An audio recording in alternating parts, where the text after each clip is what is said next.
So it has been announced that the Rengoku event, the event which takes place on a different version of Skyscraper, where you use a lot of the kunai knives taken from Azami's kit, and they all have different features such as an air jab effect, a flame effect. It's a fun event.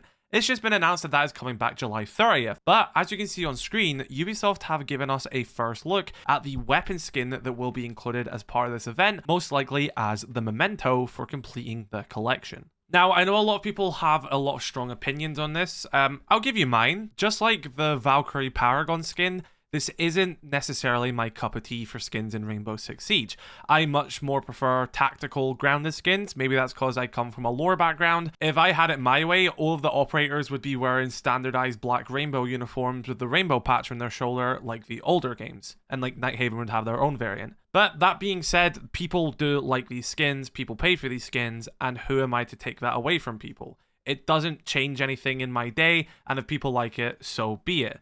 And from an animation and quality standpoint, this skin is very well designed. Even though it's not my cup of tea, I can appreciate the amount of effort that has went into this. They didn't half-ass the job. This is full, smooth, keyframing animation done like at an industry best level. Like that is incredibly well done for a weapon skin. And if you are buying the entire pack collection, which is most likely how you get this, then yeah, I think this is the quality of the reward you should be getting. I just saw that Rainbow Six Mobile are dropping a really cool tactical skin for Jaeger, so I'm really jealous about that. So yeah, if you see this skin and you like it and you can afford it, then by all means, don't let anyone else stop you.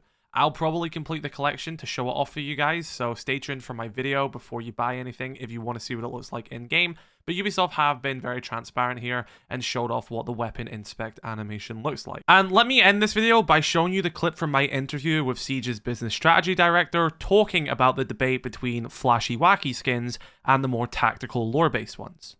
For your second point around lore narrative content versus appealing to different niche, I think that's a true point, and you said it really well. Like the Siege community is really diverse. There is no single audience that want the same thing.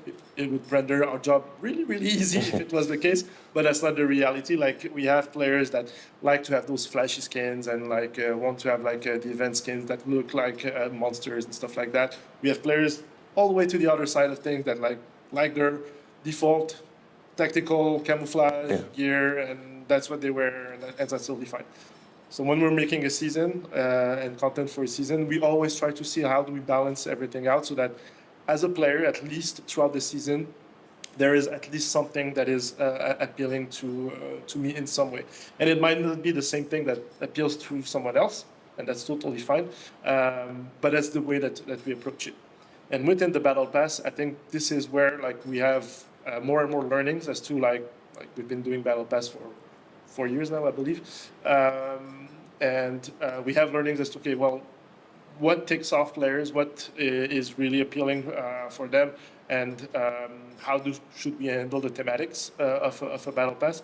So this is an ongoing discussion we have with our direction team as to, okay, well, for the future, now that we have CJX and going into free access, how do we handle the Battle Pass in order to have something that is maybe more cohesive in terms of offering, and that maybe is a little bit more targeted in terms of skin lines, and that we have other other means of distribution for other type of content. So this is an ongoing discussion with your direction, and you might see the results of this heading into the end of year 10 and beginning of year 11.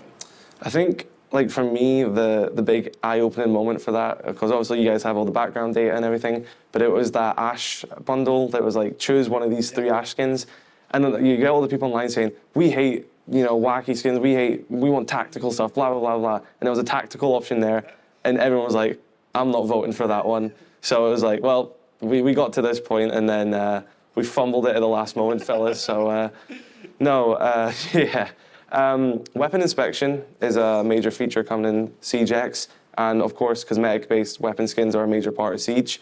Do you see that, maybe potentially allowing for more, insane skin customization and, because you look at some weapon skins in the menu and you're like, that's a really nice side of that gun I can't see. Or there'll be like a nice bit at the back of the gun which you just can't see at all. So I'm excited to see what potentially can evolve from that. Weapon skin is, we know that once we introduce a weapon inspect into the game with CJX, weapon skin is just going to be having even more value to players because it's the thing that they see on screen pretty much all the time. Like your headgear and your uniform, it's really cool. Like it personifies a little bit how you perceive yourself within the game. But ultimately, like the weapon skin is the thing that you see all the time with the charm, or if you have one equipped. So it is for us a major area of focus and investment that we want to do in the coming years as to how do we improve our weapon skins lines and potential cosmetics on them, because we know already that the moment that we'll put this in the hand of players, it's just going to drive the value up for them on this type of category. So I think you'll already see some elements of this during the season 2 without spoiling anything. I think you'll see some really cool weapon skins coming up.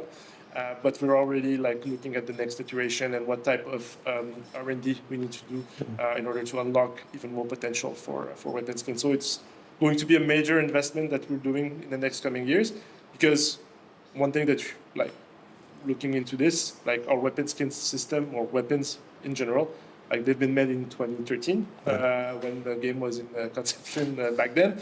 The industry and everything evolved a lot since then.